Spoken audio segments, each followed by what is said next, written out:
think I will say that there really is a place for you. There is a place for everyone in whatever field you're in, whatever role you're in, whatever positioning you have in a professional world, within your family, within your community. There is an opportunity to do something and to impact change in some way. And you and I were talking about this as the impetus for this entire series. Really big names and nationally and globally known leaders and who are wonderful people, but then it's really hard to see ourselves in that work where it's just like, I'm not ever going to get to that level. How do I make sense of what I'm doing here? And I think I've always had to, there's a lane. There is something to be done in whatever capacity and no matter what it is. And it's not just I'm in nonprofit philanthropic space, but in addition to that, there's conversations that I've had in personal spaces all the time. Like for me, and that's the thing that I think I've realized as time has gone on. Like there are things that I hope to do professionally, aspirations that I have that I hope are changing systems. But my more likely and more tangible day to day is everyone that I interact with on a day to day basis. Are we aligned the best we can be? Do we understand each other? That's how I like to spend my time. Mhm. This is Social Justice Origin Stories. I'm your host, Relando Tompkins Jones. Social Justice Origin Stories is a storytelling project that highlights personal stories and defining moments that have inspired individuals and organizations to labor for equity and social justice.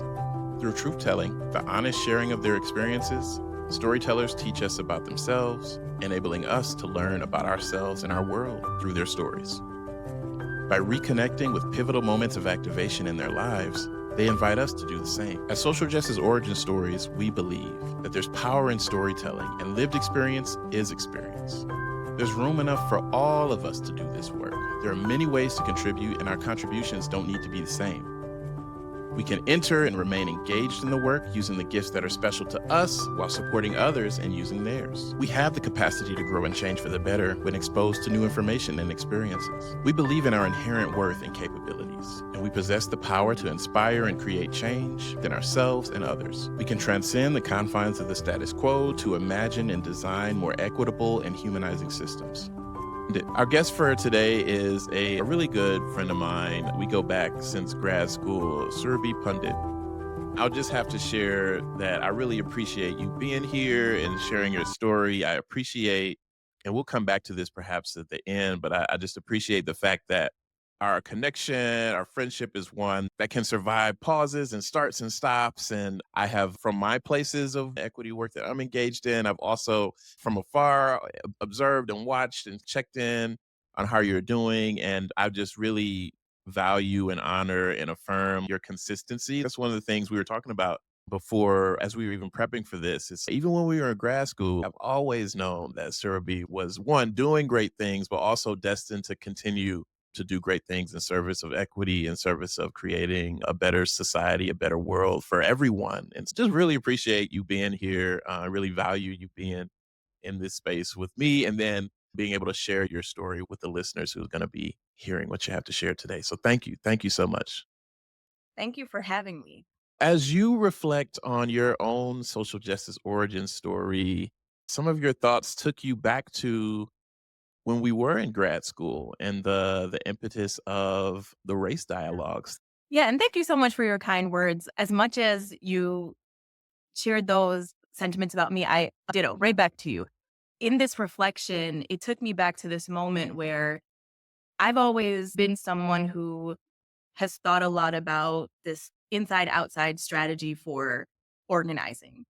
And for me, I have invested a lot of time in figuring out how a system works and thinking about what my role could be in impacting change within that system. And there's a lot of ways, right? We know about community organizing and social justice work. There's so many approaches. But for me, that's what made sense. So when we were in grad school together, I ran for president of our student union. So student government and school social work. And I was really interested in there were some very like critical things that I saw within our school that I'm like, we have to work on these things. But one of the things that particularly came up was the need for having dialogue related to equity, race equity within the school. Not about so again, we're social workers, right? So we're learning how to do this work for external That's audiences. right. We're That's learning right. okay, you might be a social worker in a school, you might be doing macro practice somewhere, you might be in a hospital setting. So folks are getting hopefully the knowledge and the tools to go do that outside of the school, outside of our educational setting. But no one was really talking about what happens to people who have to operate within the educational setting.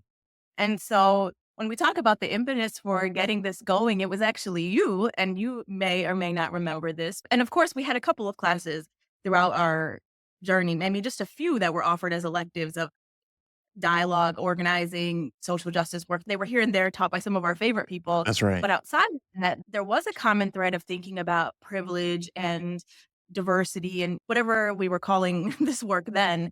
There were different terminologies, and there was still a concept of this should be woven throughout our work. But it didn't really create opportunity for agency of self in that space. So, what is the responsibility of students to themselves and to each other? Mm, What is the responsibility of administrators, of professors to create legit safe spaces for people to exist? And particularly in our program, and I'll highlight perspective of race, our program was not a very racially diverse program. Perhaps it is statistically in the grand scheme of how many people get MSWs, and perhaps that maybe I don't actually maybe, know for yeah. that. Maybe, but from what we saw every day, we could tell you it wasn't very racially diverse. So the folks of color kind of organized ourselves in ways. And so I remember there was a moment where you had an experience in a classroom where something was said. This part I'm a little foggy on, but either it was another classmate that said something that the professor responded to poorly, or the professor said something that was just not facilitated well in the classroom. Whatever the case, you and some others left that class that day saying, this is unacceptable. Hmm. This is not.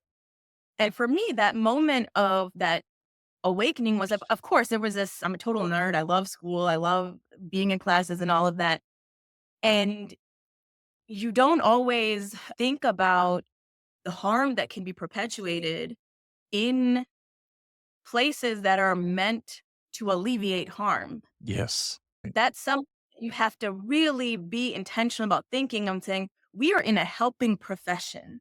We are entering a helping profession. We are excited students all coming into the school. And that's another thing too that was important is that for our graduate program, we had people entering the program at very different stages of their lives. So it wasn't a group of all 22-year-olds, right? There were people who have been in the field for a long time. And so there's Hmm. all of this happening where, and then their whole level of administrators and professors. And so all that to say, this moment happened. We said we have to do more. And it started with a very small, maybe 20 people in a classroom. And after in the evening one day, organized a dialogue, right? And of course, I leave it to you as the expert facilitator to be in the room, but also having other resources of peers who could facilitate and also intentionally placing administrators and professors. And we invited the professor who was a part of the harmful incident. That's right. And That's so right. That's right. this was this point of hopefully healing to some degree. Obviously, we can't solve all things in a 2-hour dialogue, but it was a very intentional moment of saying everybody has a role in making this better. This is not one student's problem. This is not one bad attitude. This is not one misstep. Because once this happened, then a lot of other people said, wait, that's happening in my class too. And I think, and this is true of life right now, I think that this has been true for a very long time, but I think in higher education, in any professional settings, people look towards, for in our case, in social work, said, oh, you can go talk about that in that DEI class over there, or in that racial justice conversation over there, versus saying, we're going to bring this into all of the rooms. We're going to make sure that if we're talking about social work policy, or if we are talking about school social workers, or we are talking about community organizing, there is this overarching lens that we're going to make everyone utilize. And it's not optional. That's the other part of all of And it's this. This not is not optional. a I mean, you can opt in when you feel like it, because our class was 300 plus students perhaps, right? So many people, right? In this concentrate and in a short moment, right? Folks who are here for 2 years or less having this immersive experience. So we started with one, and then I honestly don't know what the spark was, but somebody heard about it somewhere else.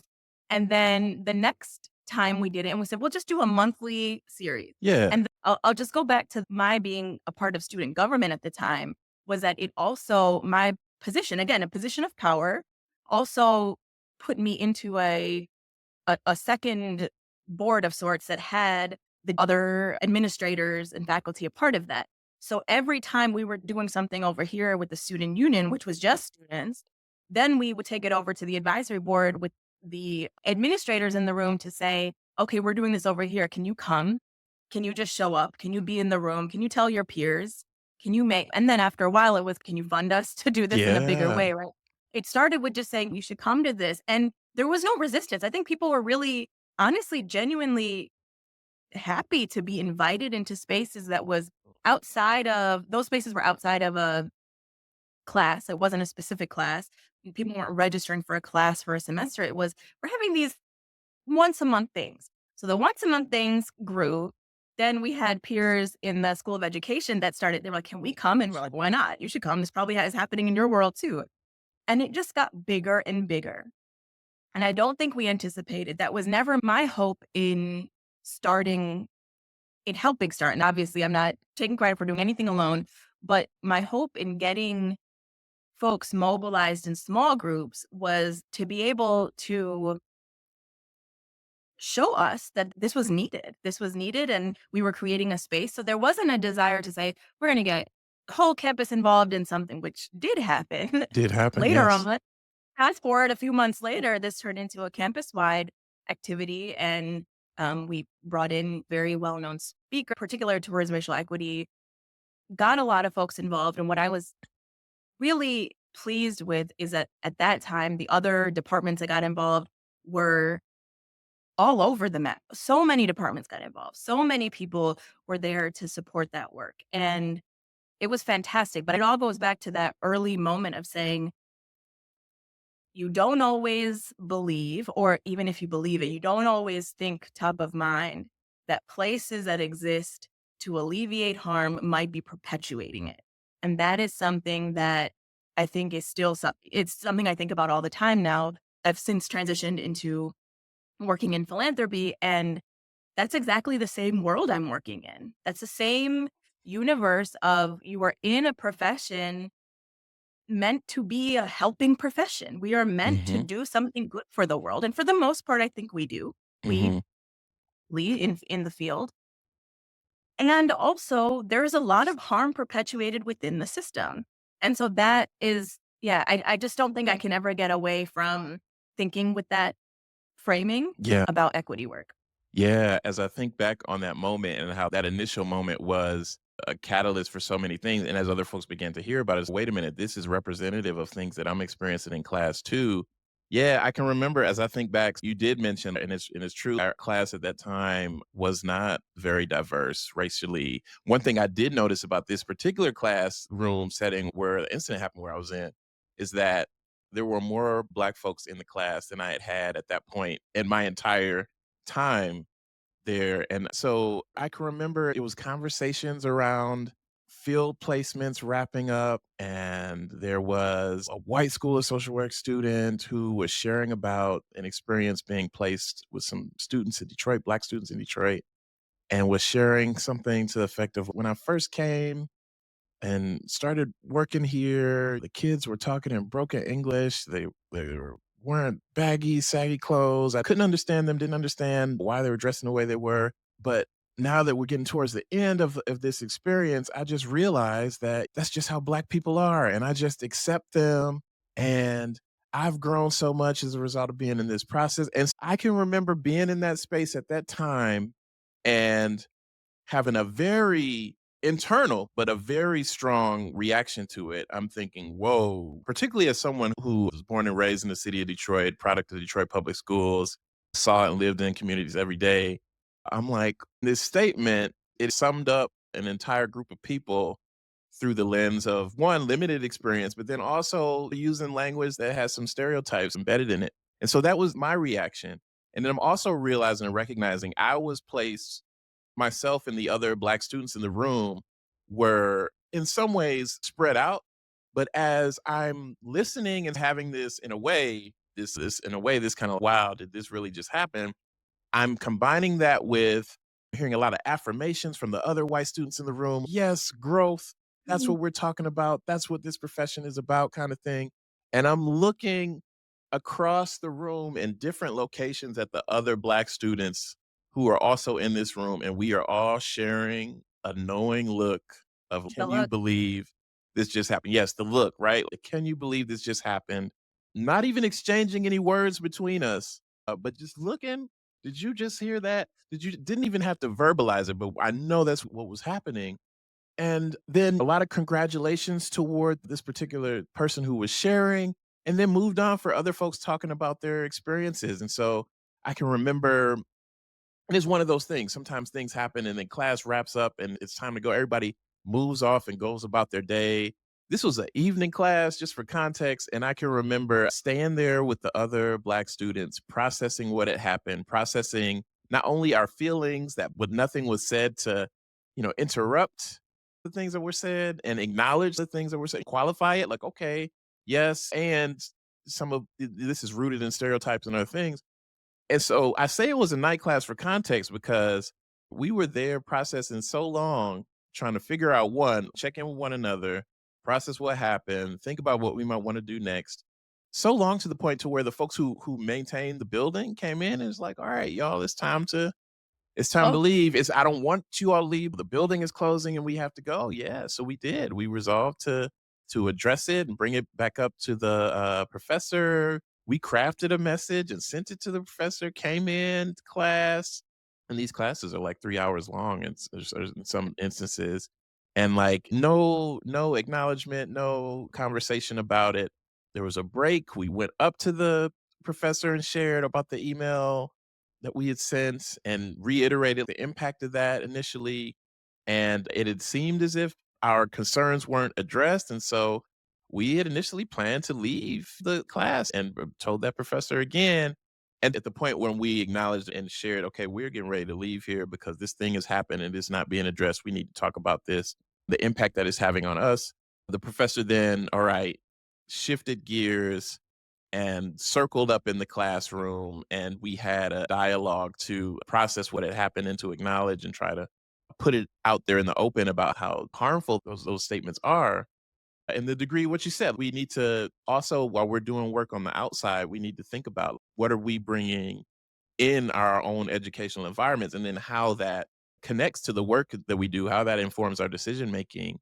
So I just wanted to share that because as you were sharing about how it all came together, that's one of the things, right? And then you, others, myself went into doing some work around that. But I also wanted to highlight the impact of coming into what was said, and in some ways, I think in terms of rankings, and that still continues to be like the number one or two school of social work in the country. And so coming in with this sense of we are all here for equity and justice, and then having some experiences that in some ways, it's whoa, I wasn't expecting to hear that here. I wasn't expecting to have some of these kind of experiences here, given the messaging and the reputation in that. And so it's one of those things, even for me, is it taught me the importance of continuing to do our own work while we're trying to work on other people.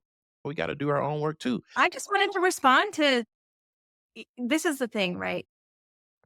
What continues to be so heavy in my heart is that in moments like this, one, you had to do the work to address the harm, to identify if that harm even existed there, that this person's comments were totally inappropriate. Like you had to do all of the work being someone who was directly impacted by the language and all of the surrounding behavior, right?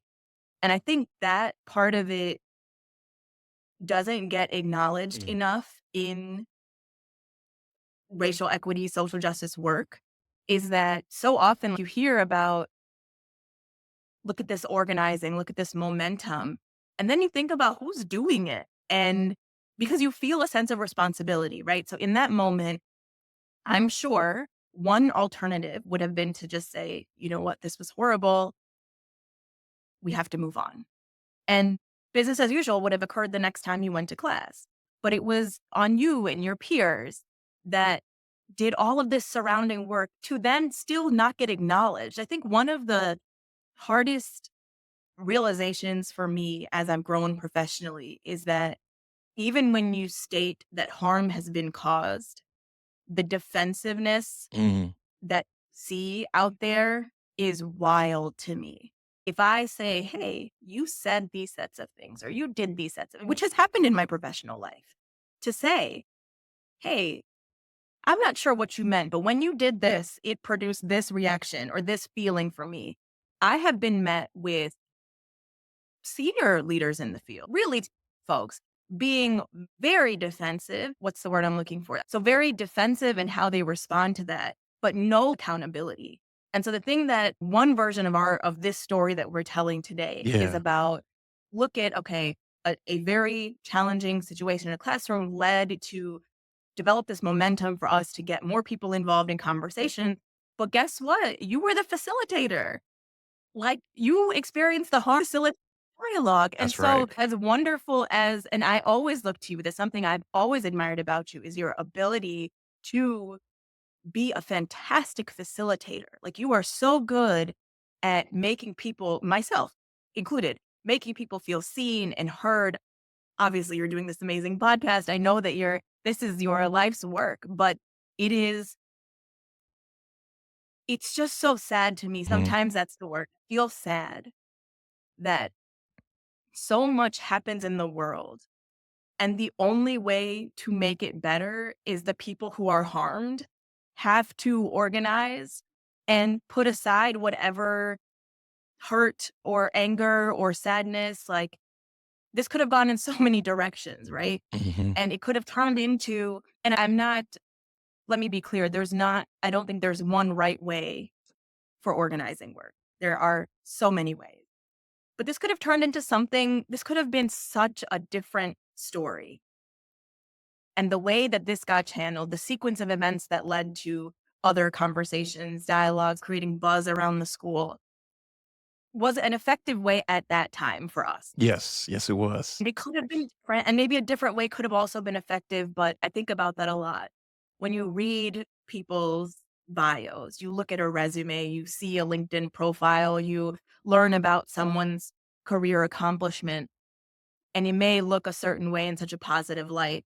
And then you step back and you say, I wonder what actually happened here. You might Mhm. see this end or this really incredible career or accomplishments. And then you step back and you wonder, what kinds of things did you face along the way That's right. to get to this moment? And so it's one of those things that I've had to really work on over time, of being equal parts proud of collective work and look how far we've come, and also very clear about, oh, but there is a long way to go.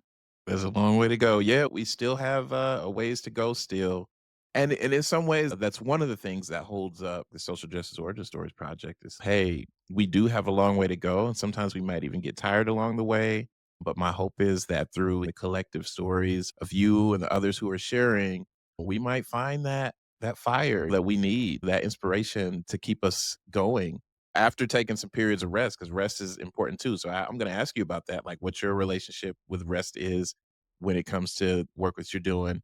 But before that, though, I have to say, in thinking back on my memory, I can't remember how we came up with the title of the initiative, but we landed on making race heard. So I was going to ask you, I is remember. you remember? Okay, okay. So tell the story around that, Yeah. making race heard, and then also in what ways have you carried the significance of the motivations or everything that went into the creation of that name and its significance? And what ways have you carried that into your work that you're doing now?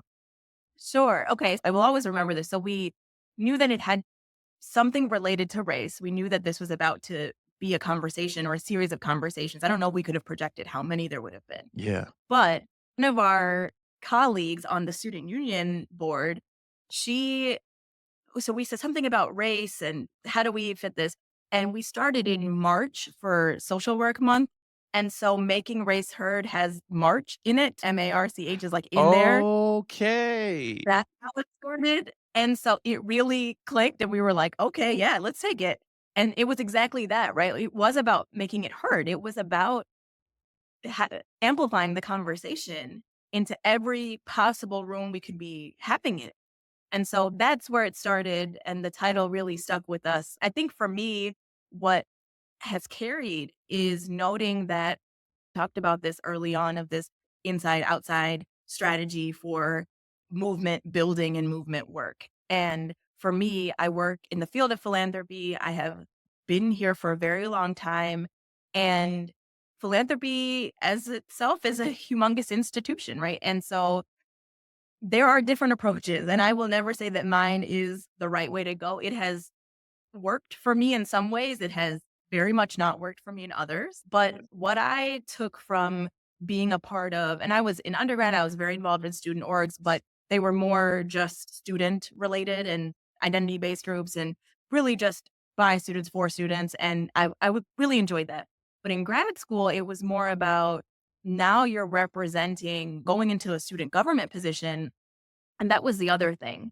So I will say this, the reason that I went into the direction of student government was that in our school, there were no identity-based groups that I could fit in. I That's was like, right. well, we're going to do this there. So wherever, whoever, whatever entity can take this work that I'm trying to help advance, let's go there. So it was student government.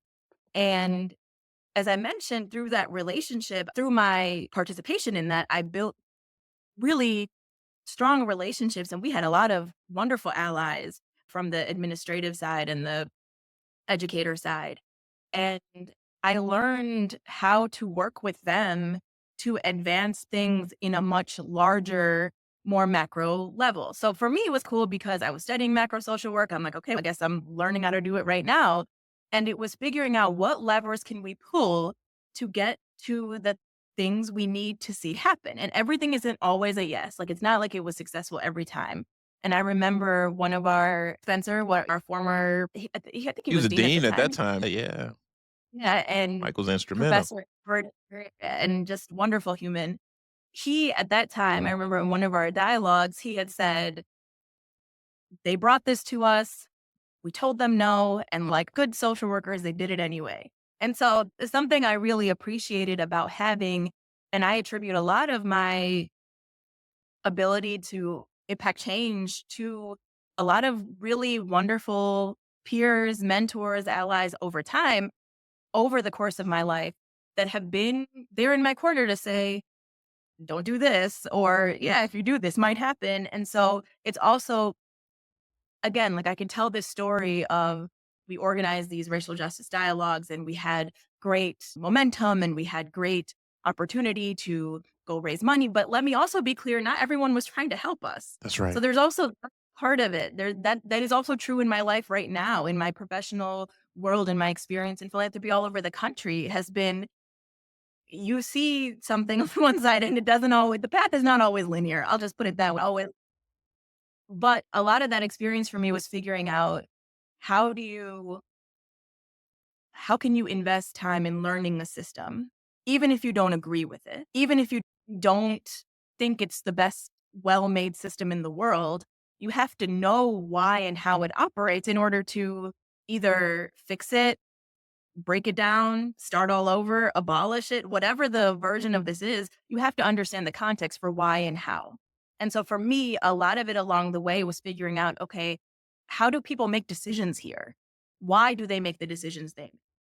And what is my sphere of influence as a student and then as a representative on behalf of several students? What is my sphere of influence to say, people actually don't like that thing over there. So can we fix it? Or can this be moved? And something, and now this is going to sound very silly.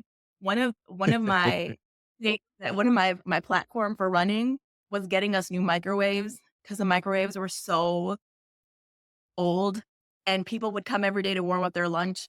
And there was just, they're out of date microwaves, right? And we just needed microwaves because that's just something people needed to warm up their lunch when they were in the building. That's right.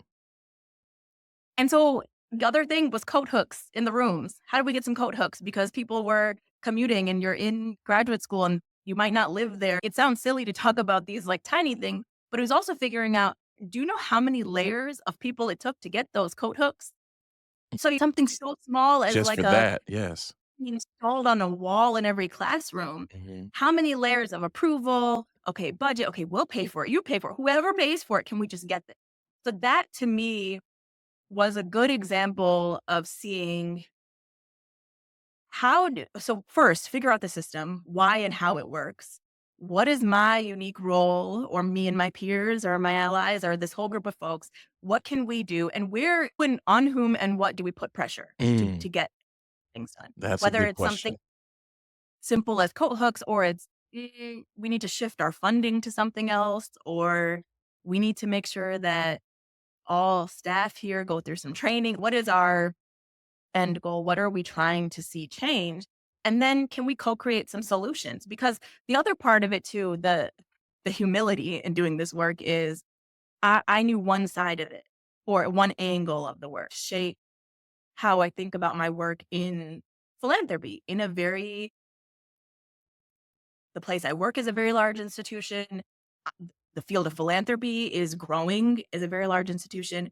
But again, as much as I have hope and love for the work that happens within the sector, we all know the foundations of the philanthropic sector, right? Mm. Those are not beautiful stories all the time to tell, right? How did this money come about? Yeah, how did y'all get this money in the first place? Yeah. You get to this other moment of how do you think about what these systems were designed to do and figure out what is your role to either stop making it do that, make it happen in a more thoughtful or better way, or just influence people to think differently about it all. So there's so many different angles to doing the work. And I think every approach is necessary. I don't know, I've seen that online a lot these days of just everyone can be in their own lane, taking a particular approach to doing this work, and it's Mm, all necessary. mm. People may do things, some people may do other. So I feel like it's all necessary, even if it seems individual. I know it's all collective, it's all adding up to something bigger.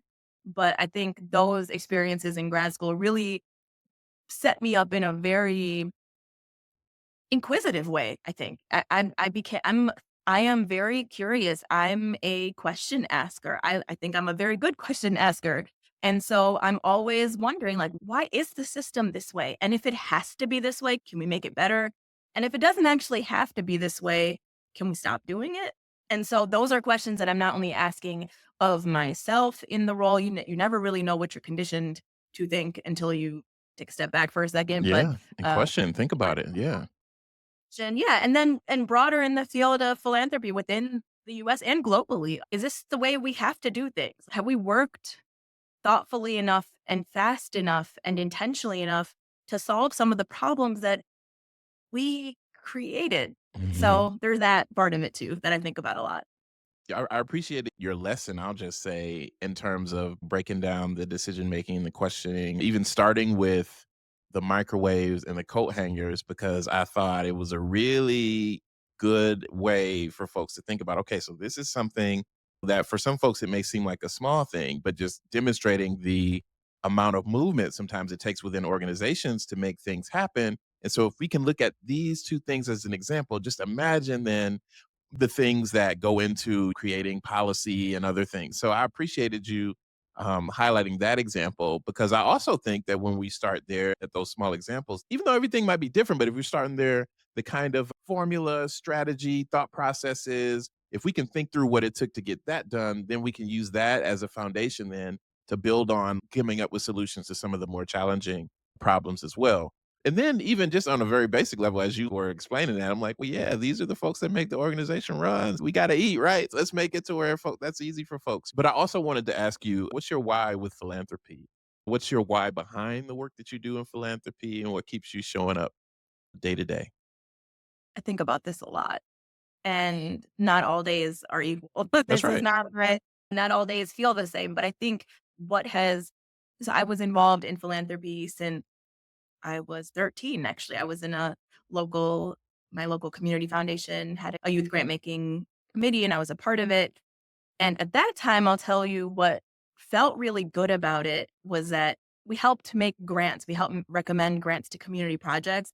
But at that time, the way we were structured, we were also volunteering in the community. We were everywhere. Like I look back and I'm like, wow, I don't do anything now compared to what I was doing in high school. My good, just super engaged in what was happening I grew up in Southfield. And so we were all over Southfield. Like our youth group, we were all teens at the time. Like we were advocating for a teen center for years, which happened much after we were out of high school and out of the community. But it happened eventually. There were so many things that we worked for. And so that was at a very young age. And I was also then involved. So this was all, I think this was interesting when I like reflect on my pet. There were a lot of places where I was a youth representative in adult spaces. And so I was on my local Parks and Recreation board. I was a part of the local community foundation board as the youth member, youth trustee, whatever.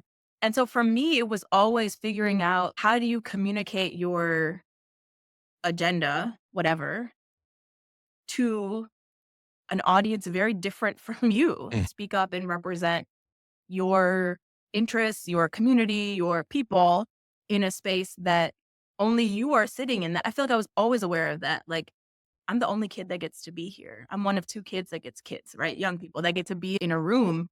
So what do I do with that? And so I feel like it all for me started there. And also to be clear, I have immense privilege to work in the field of philanthropy. I don't take that lightly at all. I am in spaces constantly where a lot of money moves a lot. I've been a part of that for a long time. So I take that very seriously. But I guess for me, so like the why it started then, 13, I don't know, 20 some years ago, of just knowing that there is a way to support and impact community by both providing funding, resources are a thing, but also supporting all the things around that. Like we're making a grant somewhere, but also, can we go volunteer there? Also, can we get those young people from that group to come to our things? Can we go learn about what they're doing? Can we also go talk to the mayor about this thing? So, like, it was all of those pieces. And I think, to be honest, I don't know if I'm fearless anymore. Like, Mm. maybe places in my life I am bold. You should have seen me then because Hey. and I think that's also the unique identity of being a student, a 30-year-old, 15-year-old, whatever. And then even up to grad school, like there is some stuff you can get away with for being in that. So I remember as a young person, like it felt like normal that I was just going to go walk up to the mayor's office and say, hey, can we talk about this? And then okay, we're gonna go talk to the Parks and Rec about how they do this activity. Like we were just so embedded. And what's really cool is that I'm still connected to a lot of those uh peers, adults to me then, but I'm still in there. That's We're great. still connected.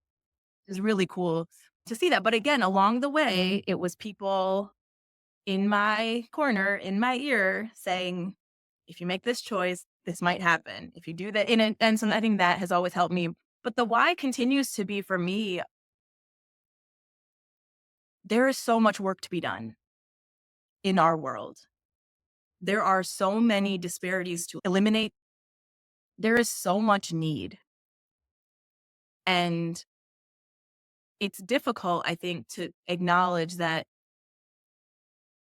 I too am a part of a system that's perpetuated a lot of horrible things. And I work in a system, I work in the institution that as a collective has created harm. Again, we're back to this whole there is harm created, but I'm trying to acknowledge it and reduce it moving forward. So I That's think to right. me, I think that I am good at learning system. I think I am good at paying attention to what levers to pull. And so for me, the why continues. And for as long as I feel this is for as long as I think I can sustain this work, that I get very clear on which levers to pull to do the work. Who do I have to convince of what along the way? And that it can happen. I feel like having been in the field for so long, having been a part of this movement for so long, there is more to be done. And so long as I feel that there is more to be done, then the why will remain because I have a lot to learn still. And I will always have a lot to learn. But I do think there are things that I have experiences that I've had over my career that make me feel like, okay, I can help figure out why about something. I can figure out how. I can help build relationships here. So I think, yeah, a very long-winded answer for me to tell you my why, but it No, you were doing just fine, and one of the things that I was thinking, because there's also another theory of change too that's undergirding this whole thing too, is as people are sharing about their own experiences, how they got to where they are, what their motivations are, those sorts of things, and their thoughts about the work and even learning journeys that they're on. As you're sharing there, you're literally, and I said before, like you were leaving some lessons, but you're literally dropping lessons and clues that I'm hoping over the collection of these things, I'll be able to say, okay, here are these is ongoing, but like all these conversations we've had, within it, there's some common themes that people are mentioning around aspects that'll help them be successful. The microwave and the curtain thing was a big part of that. But then also, what I got from what you were saying earlier, one of the stories you were telling earlier was around the importance of having folks in your network, in your corner, that have different levels of perspective or vantage points. Cause it's like, all right, you're organizing the thing with the students, making race heard. We're doing that. But then you had somebody like Mike, who was a little bit more embedded in the system at that time and can say, I love how you phrase that. Here's what you might yeah. not know is happening, which is very important context for organizing. Like somebody there who can tell us, okay, from where I'm sitting, all these other things are happening that I'm going to let you know because you need to be aware of these things so that they can then inform your strategy, your decision making. It's no, I no, you are right on track. Just being who you are and Yeah. just sharing. Like you're dropping those gems that people can pick up and are like, oh yeah, these are the kinds of things that I need in my life, even. And then who are those people that are already there for me? As folks are listening, thinking about their own experiences, and these are some of the tools that we need to succeed in this. And it's hard, very hard work. Yeah, yeah. Yes, something I will say to that too about the people in terms of network. Something I've learned too is surrounding myself with people who don't always tell me yes, Mm. that are pushing me right now. I feel like I'm in a place in my life. I'm thinking a lot about a lot of things. Yeah. And I continually, I think, socialize different ideas that I have or strategies or even less formally just, hey, this is on my mind right now. And I have people, professional connections, friendships, people that I've known for a long called you randomly to be Yeah. like, "Hey, doing Yeah. this, what do you think?" Along the way, there have been some of my best conversations and best salient moments in my mind are when people told me, "I don't think you're going to get what you're trying to get doing it the way you're doing it. Mhm. Mhm. I don't think for that outcome, you're on the right path." Or maybe that's not even the outcome you're what do you actually really wanna do? So I think that's also a bit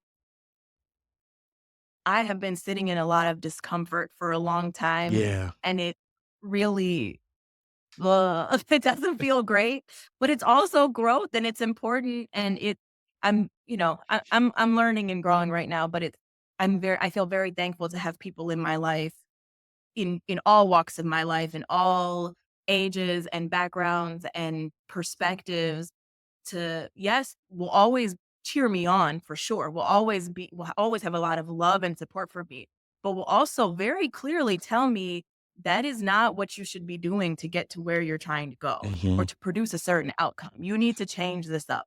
You didn't even who did you write this for? That's not the right audience. So I think that's been also challenging, but Yes. also very necessary. And being in philanthropy and nonprofit and consulting and just thinking about the spaces I've been in and what you're describing is reminding me I've been hearing some language around thinking about who's your personal board of directors thing. Who are Right. the folks in your life you can go to and get the kind of feedback that you're talking about. So I really appreciate you sharing that too, because it's important that we get that we are in relationships with folks who will give us that honesty. So as we're talking about people, who or what has shaped your analysis and actions in the work that you're doing today? Mentors, books, movements, events, resources, people or things or experiences that have been significant to you in your journey. I found this question difficult to answer in the past when you have asked me this before because there are so many people and there are so many experiences, and I take very seriously every interaction that I have, people that I love and people that I learn about over time. And I don't know, it's difficult to say this one thing happened we talked about the organizing journey Yeah. in graduates. I attribute a lot to my grandmother and my parent and my sister. It was our unit of 5 of us growing up, and my parents are immigrants from India and didn't have, I will say this, that was the first now there are words now as I've gotten older and can understand life in a different way. When you think about asset framing versus deficit frame, I look back and how my parents have conducted their lives and how they think about how to support community and be in community. Asset framing is exactly the way I would describe it because it's not like they came to America with an abundance of resources, that at all. It was very difficult, and talk about learning systems, navigating all of this. Both of my parents repeated education to remain competitive. There were so many layers of this that some versions of stories I know, some I probably will never know, some they probably will never share. Hmm. But I think a lot about how there was always I never can think of a time growing up that I didn't see them do something for someone else. And something that I really which has been interesting to put into context for today, like this moment in time, is that it's always been do good deeds quietly. No one needs to know what you did. If you start talking about what you did, it takes value away from what you did. So that's been interesting because we live in this post everything online, tell the Yeah. world what you Social right. media. Yeah. Oh, like, what's your elevator pitch? There's all this stuff you're taught about of like how to market yourself and when really the basis of a lot of it is just do good things quietly. And so I think that I saw them, I continue to see that in them. And I saw it in my grandmother too. She's no longer alive, but I grew up with her and I saw what it meant to, especially in her life, overcome tremendous hardship, trauma, so many things in her life and still come here, really start a new life with us here and still find ways to have joy and understand forgiveness and put a lot of love into the things that you do and always have an open door in your house and make sure people are always coming over. And so for us was really awesome to see my parents embedded us really in cultural things and we were so much there, but also they were very clear about, and also you live in America now. Like we live in America. We live in Southfield. There are things you need to do to contribute to your community here too. Hmm. So that is something I very much value as what has always made me feel like there's something to be done. There's something to do. There's something that I have, no matter what positioning I'm in, there's something to do for someone else. It's because all of them. There was always a sense of, there was a both and, which I really like because for them, if you ask them, what does community mean? Sure, they can identify with our cultural groups and all of that stuff. But they also very much were like, you live in Southfield, Michigan. What are you doing for Southfield, Michigan? Yeah. And Yeah. so I took that very seriously. And I really like that I know they were very intentional about a lot of things that they did, but I don't know if they know that a lot of the things that they did quietly were things that we saw Whew. and we witnessed. Whew. And my sister and I think about a lot of the ways they showed up for people. And so for strangers and people they knew alike. And so that was all of the elders, my parents and my grandmother and extended family and all that. So I think about continues to influence me is that within whatever lane I'm in, my sister is a physician and she's also in a helping field. So like my mom always says that whatever you are, whatever your lane is, what are you doing for other people? Do something for someone else. Um, so yeah, I think about that a lot as like the people. It's like the grounding. Obviously, over time, my family has grown. I have a wonderful husband. I think about him a lot, who also has very much influenced me to consistently think about the macro, our ability to influence change on a macro level. He pursued a degree in education policy and he thinks about K-12 school finance and is always here to say, you know what? That isn't right. That needs to be fixed. And so I think it's real. I'm very lucky and very thankful to be surrounded by people who are always thinking about how we fit into society, how our individual identities fit, but then what is the whole? What is our role in influencing the whole? And so there's a lot of what do we do as individuals to be good people in our own homes? That's another part of all of this I think about a lot. I really hope that my best accomplishment in life is that I have been a good granddaughter, a good daughter, a good sister, a good wife. I hope that those are things that I hold very close to my heart outside Hmm. of anything professional. And I hope that those relationships and that love builds into how I show up in the world. So yeah, those are my people. And of course, more people over time. And I think there's, of course, we were talking about this a little bit before we started. There's a lot of the movement books. We read a lot of them in school, a lot of incredible authors, and we study a lot about social movements. And I didn't realize this until you asked this question. I had to write it down when you said, what books, what keeps you curious or interested? So I started reading so in a more recent way. Okay, I'll take this back. When we were younger, like I mentioned, grew up very, very much embedded in our cultural and religious identities. And we read a lot of the Hindu epic stories, mythology or religious texts, all of them. We read everything and had a baseline understanding of who the good guys, who the bad guys were, what are all the side stories, who are the people.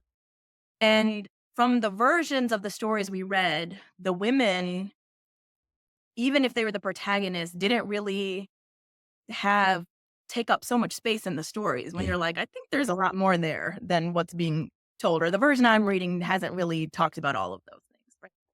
And so in more recent years, I've been introduced and more authors are coming out, a lot of Indian women authors who are rewriting these texts from a female's perspective. So from a woman, a main character, in some like a perceived villain, but really what was her story. And I realized, so I've Ooh. always towards those books. So I've been interested in those books for a long time, a lot of historical fiction.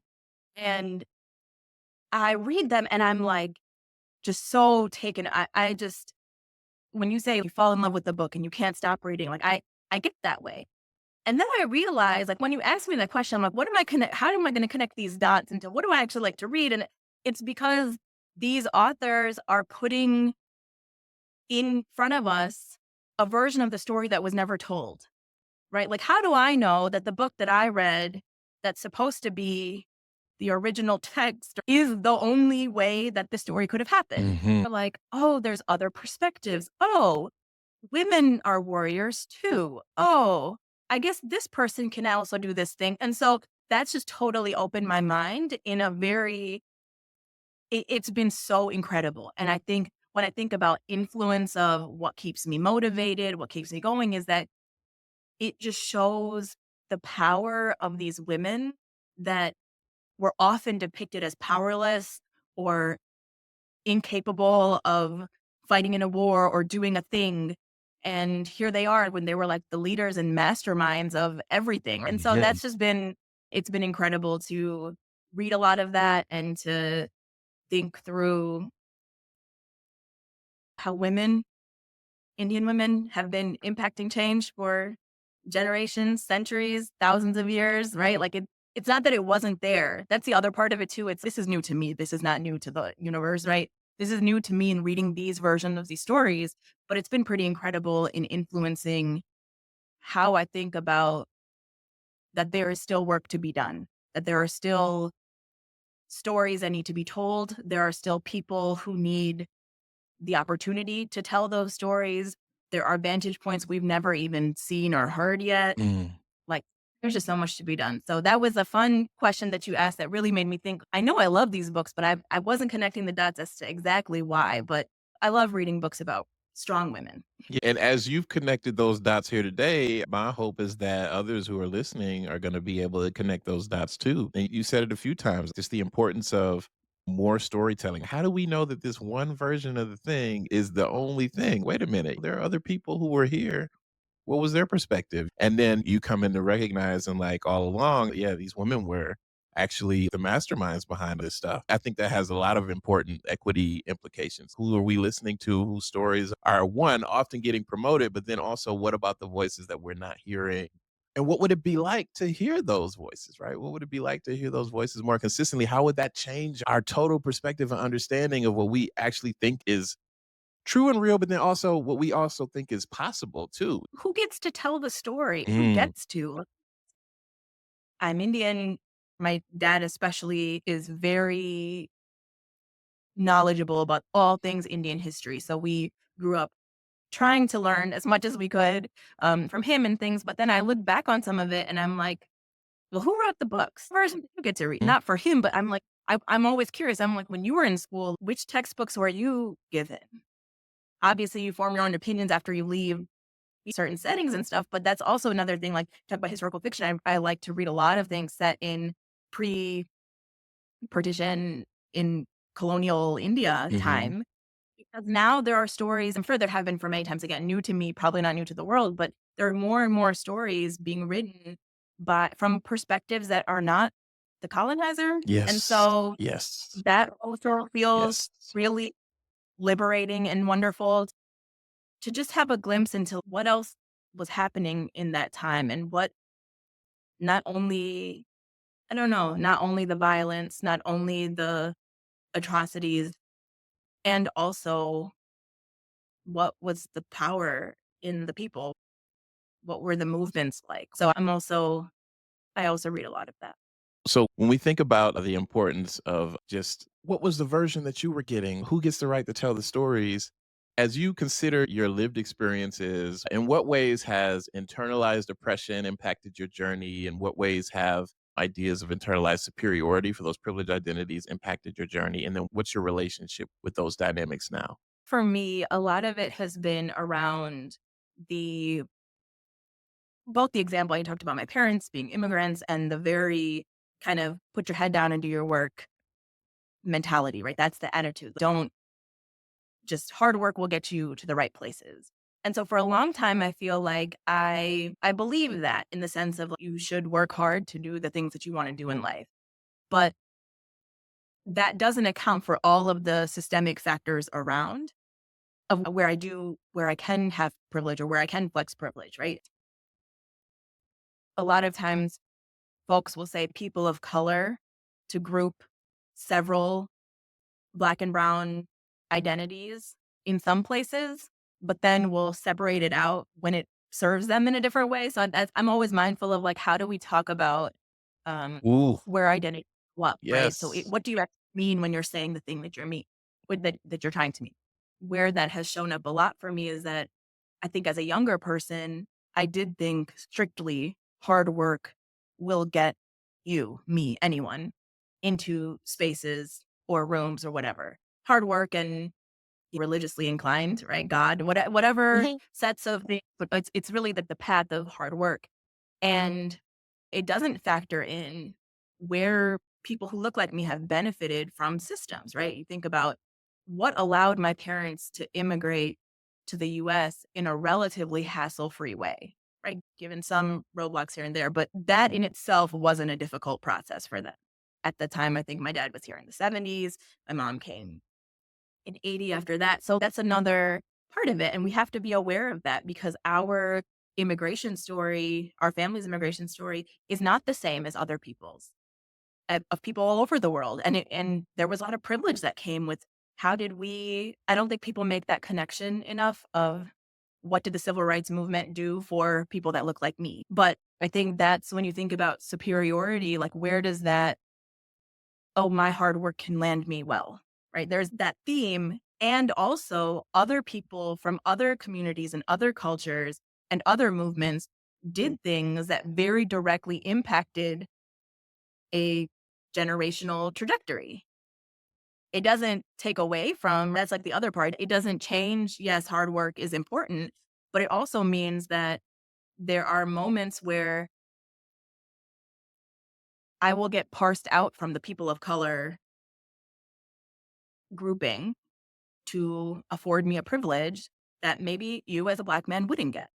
I've been very intentional trying to be as I've learned more about thinking about systemic impacts on a micro level, right? Like what rules have governed the way people can have experiences or exist in the world. Hmm. And I know, right? So now I'm more intentional about when I'm writing things that are for bigger audiences, when I'm putting any information out there to the world, like being very clear on who am I talking about and who am I working for on behalf of, with, right? Not just for, but with. Who am I trying to, what populations is this really about and who is it not about? Because if it's not about me or people who look like me, we don't need to be in that conversation at that time. Hmm. I think it's important to reflect because I think it's often easier to reflect on marginalized, like where am I marginalized? And then there's also like where am I privileged? And I Hmm. think need to, and especially beyond identity, one of the identities of working in the field of philanthropy, there is massive privilege in the field. Whether or not I represent marginalized identity within the field is a very different conversation. Hmm. But being in a place around millions, billions of dollars in a sector, there's a lot of privilege to work in that kind of space. And I will say the other part of the privileged, one of the privileged identities is that when people, the assumption that, and it has happened so many times of, are you a doctor, lawyer, engineer? Because that's what your people do, right? And Hmm. it can be annoying sometimes, but it's not harmful. Like in the sense of, I benefit from being positively stereotyped, right? That's something that I know isn't true for many of my other friends, where the first thing when I go into a room, like, what are people thinking? And again, this is all contextual too in the spaces that I am now. I don't know what, like, I've, I'll get to that in a second. But from a more general sense, there is so much privilege and power in being associated with high high status, or like high, oh, you must be highly educated, or you must be whatever the thing is, whether or not it's true. That's right. And that's something that I hold very seriously too, assuming that I have a certain level of education, a certain high level of education doesn't cause me any harm. But I know that I have friends who, when they walk into a room, they're assumed to not have a lot of things and they have to manage that and combat that on a daily basis. So I know that is definitely a place of privilege that I have and trying to own in the best that I can. I'm going back a little bit now though, but for the folks, the books, the people that you mentioned that were influential to you, what would you say to them or about them in terms of gratitude? My deep gratitude is that you just don't ever know how one thing you have done or said or written can stay with someone for the rest of their lives. Mm. You just never know. And that is something that I think is so beautiful about life. I think about some of the authors where like now it's maybe easier to catch them on social media or say something to them, but the deep gratitude that I have for reading some of the books that I'm like, am I crying? What's happening right now? Right? Yes, You're yes. feeling, right? Or I think about one interaction I had with my grandma where she might have said something, one sentence. She might have said nothing. She might have just we might have just been sitting in silence, but I know what that has meant for me over the course of my life. Mhm. With my parents, like I think this is true of most parents, right? Where you there are always things that they do that maybe they don't realize you saw them Yeah. do it. Like you that I saw you make that sacrifice. And maybe it took a long time, late a month. And I think about how much gratitude I have in that when I think about both my parents and Ajay's parents is that we're at a place in our lives where we started our married life in such a different way than they started theirs. You know, my parents moved, both sets of parents moved to another country away from their parents at a time where there was no the way communication wasn't the way it is today. My mom told me that once. She said, I didn't know the next time I would hear my mother's voice. And look at Mm. you calling me from anywhere in the world, right? So there are these things that as time, technology, life, as resources have changed. Like I think my deepest gratitude is that although the struggle continues and there is work to be done, all of the people along the way, all of our family members, all of our networks have out their careers or when they want to build a family, like we're in a very different position. And there is one thing, you can always attribute, you can say financial resources. Yeah, of course, like that's a big part of life, right? Like earning money to be able to do the things you want to do. And also, it's just what does it mean to have very strong networks of people? Like I don't ever take that lightly. My deepest gratitude is for the communities that we have been privileged to be a part of. And I mean that in geographic communities, cultural, religious, family, that just will never take that lightly. And I also know that sometimes there are some things in our lives that have been very big things that have happened that we'll always remember. And then some really small things. And there are acts of kindness and generosity that I Mm. already see from my nieces who are 7 and 4. That's beautiful to me, right? That's what really brings me joy, and I just have such deep gratitude for all of the people that we get to have in our lives. And I answered the privileged identity space, but I did not answer the marginalized. As I mentioned in the privileged space of keep your head down, do your work, and that'll take you far in life. I think that same logic has actually, I don't know, help is the right word, but it is the reason I've internalized a lot of the oppression over time, not like systemically of the don't take up too much space.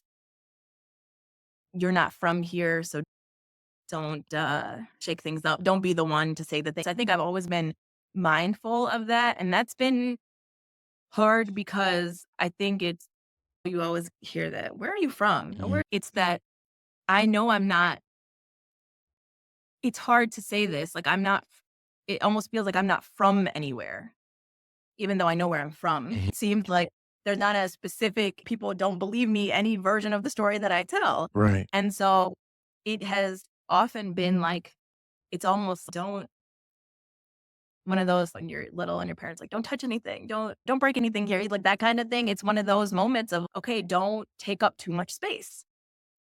You can't be the one. You can't be too loud.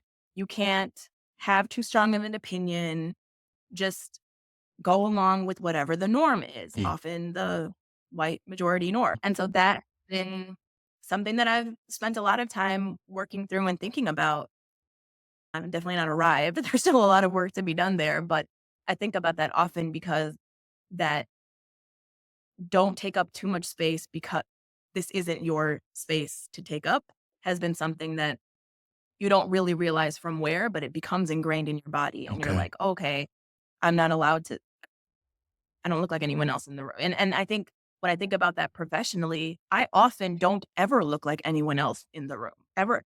There are so few times I have been inside of a room in philanthropy, whether it's with boards, whether it's with staff, whether it's with consultants, like any group where I'm like, oh, there's more than two of us in the room. And so that's also been one of those hard to aspire for things that you can't often see. Yeah. Yeah. There's some parts of it that motivate me to want to do it more, to Okay. say, I can take up this space. Who said no, right? Even if there wasn't someone like, even if there's not 10 other people in the room, I can start doing it. But then there's a certain point where you're like, I don't want to be a trailblazer all the time. Yeah. I'm so I don't tired of want, this. I don't want to be the first person to say this thing in the room. I don't want to be the only person.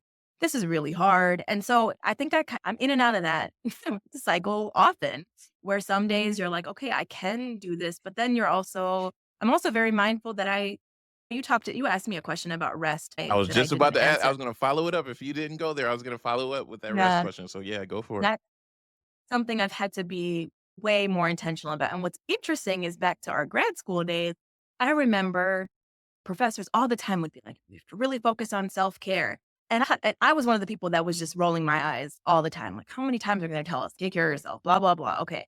And I just never I just didn't take it seriously enough at the time because I didn't. I thought, "Okay, yeah, of course I take care of myself, right? Of course I exercise, eat right, see my friends." I have clearly understood that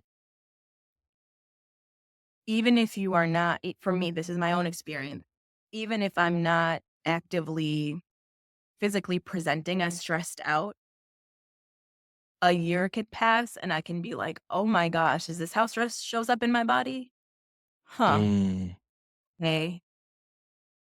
And so that, to me, was really wild. That was a very difficult thing to see in a physical way over time, directly connected to what we just talked about in terms of marginalized identities, where it shows up in the workplace, how you fit into the sector you're in, and all that stuff, is that you just keep it going, right? I think that is directly from my parents of you keep going. You don't get to stop. mhm, And I think contextually I'll also say this, like, it is, as much as there are challenges and struggles and all of the things, I know it is an immense privilege to work in the field and in the organization that I do, especially seeing the additional things my parents were navigating when also building a family in a new country, mhm. right? I need to say that out here because I'm sure when I'm often complaining to my parents about this microaggression and this thing, I remember asking my dad one day, did you he was, when I mentioned he had redone his education and he was in Kalamazoo and in the 70s, you can imagine. Yeah. I said, "Did you ever think about race and you were and people around you?" And he looked at me with the most serious, no change in his face. And he said, "No, I was just trying to eat and go to school." Mhm, That was it. The end of that conversation. So, like, mhm. when that I'm doing equity work, and I'm like, I am very clear, like, what an immense privilege it is. And also, there are so many layers of how hard this is continuously. That's right. It's so hard. And so the rest part has been really, I never thought I would have to spend so much time figuring out how to rest. And it's gonna sound silly, right? It's not just about, do I take enough? Do I sleep enough or do I Yeah, work yeah, out enough? yeah, yeah. Yeah. And I'm someone who has a very difficult time turning my mind off. So it's very hard. And then you're internalizing all this stuff. And I have seen so many folks in my field, so many folks of color in my field, 30s to 50s, maybe, have really difficult health things happen to them in this period of their That's life right, that's right.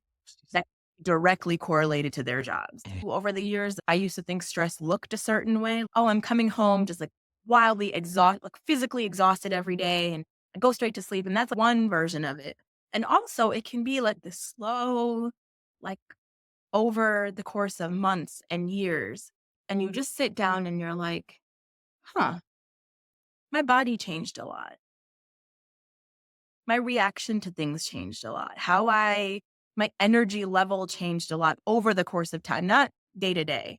And so I've been working really hard. This is like something that I've had to spend as much time as I spend working and doing the work and feeling like there's still a fight to fight. I'm also constantly thinking about what does it mean to unplug. And these days, I think we have to be more intentional about, we get everything to our email, to our phones, and all that stuff. So it's not something that I've perfected, and I unfortunately do not have the best recipe for how does one take good rest, but I'm trying really hard. And for me, it's more about the not doing than the adding things. So there's not like 10 more things that I'm doing. It's just I'm trying to do less in spaces that I can do less. Mhm.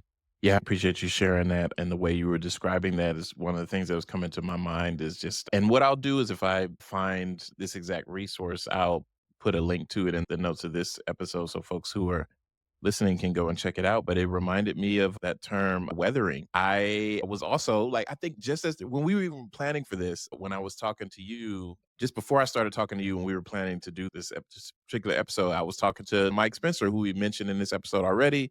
But yeah, even there, talking about like the cumulative impact of just having to, as those experiences you were sharing, just having to carry that and the way it shows up, not just about sleeping, but also how it manifests physically in other ways. It's really important and good to hear that you're thinking about rest and even more intentionally now these days. But yeah, it does take a it can take a toll, not just physically, mentally, a lot of different areas of the cumulative impact of doing this. So rest is a part of it. And I'm like you too. Like I would hear that a lot. Self care. And there was one point back in the grad school days where it's like, what are y'all talking? Self-care to a point where in some ways hearing it so much to where at that time, yeah, again, I don't think I appreciated it as much as I do now. But now I'm like, yeah, okay, I see what y'all were trying to say. And then I'm also hoping, because sometimes you know how it is. I'm hoping y'all are doing the kind of self-care y'all are asking us to do. I am noticing this more in my sector in the field of funding nonprofit leaders Yes. to have respite. Yes. That's becoming more of a norm of funding sabbaticals, funding time, just paying people in unrestricted ways to go do what they need to do to take care of themselves Mhm. and not having prescriptive, oh, this is what you have to, you can use the money to do this one thing. Cool. And so the more freely we can talk about this, the more people can, I think, realize that we are humans in these institutions, that Yeah. we are humans driving these machines forward, right? And that we need breaks. And I think that's also what's hard because, again, in helping profession, comes back to what we talked about earlier. In helping spaces and helping profession, it's often easy to ignore that the people doing the helping also need help and need Hey. things for themselves and need resources and time. And it can often look like taking breaks from working. I've seen a lot of organizations now in the nonprofit and philanthropic sectors having office shutdowns Mm. seasonally in the winter, in the summer, just doing things to just give people space to not work, which is very different than saying, oh, go use your PTO, right? Pay time off. This is saying organizationally, no one can be doing anything for a week. Everyone just don't communicate with each other. That's Like right. just go do. And so I think there are ways, again, back to there is the self care things we can do to take care of ourselves, but then also systems and organizations. What can we do to set more at the policy level? How can we adopt these as norms? How can we say, yeah, it is very normal for offices to decide how kind of breaks they want to give staff, what things that they want to promote. Can we normalize pushing with our insurance companies Mhm. to benefits to our employees? So there's all these different, again, back to the whole, there are so many levers to pull in all of this work. And I think it's important for however you're positioned, there is some sphere of influence. And it's important to figure out, like learning, like what are those things that we can change? And if it helps one person, it does help, right? That's right. That's right. So what do you hope listeners will learn or take away from your storytelling today, and what actions would you encourage them to take? I think I will say that there really is a place for you. There is a place for everyone in whatever field you're in, whatever role you're in, whatever positioning you have in a professional world, within your family, within your community. There is an opportunity to do something and to impact change in some way. And you and I were talking about this as the impetus for this entire series, really big names and nationally and globally known leaders. and who are wonderful people. But then it's really hard to see ourselves in that work where it's just, I'm not ever going to get to that level. How do I make sense of what I'm doing here? And I think I've always had to, there's a lane. There is something to be done in whatever capacity. And no matter what it is, and it's not just I'm in nonprofit philanthropic space, but in addition to that, there's conversations that I've had in personal spaces all the time. Like for me, and that's the thing that I think I've realized as time has gone on. Like there are things that I hope to do professionally, aspirations that I have that I hope are changing systems. But my more likely and more tangible day to day is everyone that I interact with on a day to day basis. Are we aligned the best we can be? Do we understand each other? That's how I like to spend my time. Hmm. Um, and really hoping that those individual one-on-one conversations with people that I love or people that I've just met that are meaningful. And so I guess when I say there's a role, there's always a role, and I don't even mean that professionally. In every relationship we have in our lives, there is a role to play in listening or learning or sometimes raising awareness. But it's going to sound cliche to say nothing is too small, but I really have seen the impact of thinking about the world in a grassroots way while concurrently also hoping for system level change, right? So they're like hoping and pushing and working towards that. So it's just a both. And I guess I would encourage any of the listeners to know that it's really okay to live in this both and space of life right now. Hmm. All right. So finish the statement. Uh oh. Have three of these, just three of them. Okay. Finish the statement.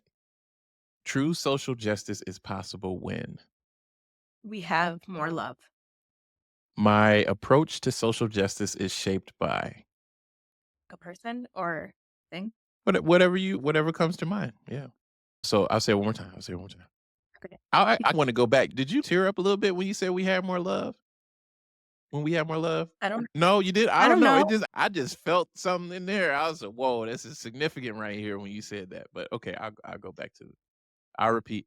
Okay, so my approach to social justice is shaped by, Empathy.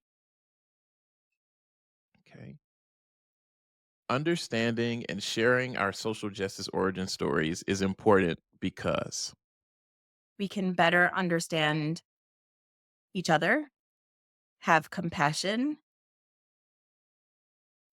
and realize the power we have. okay.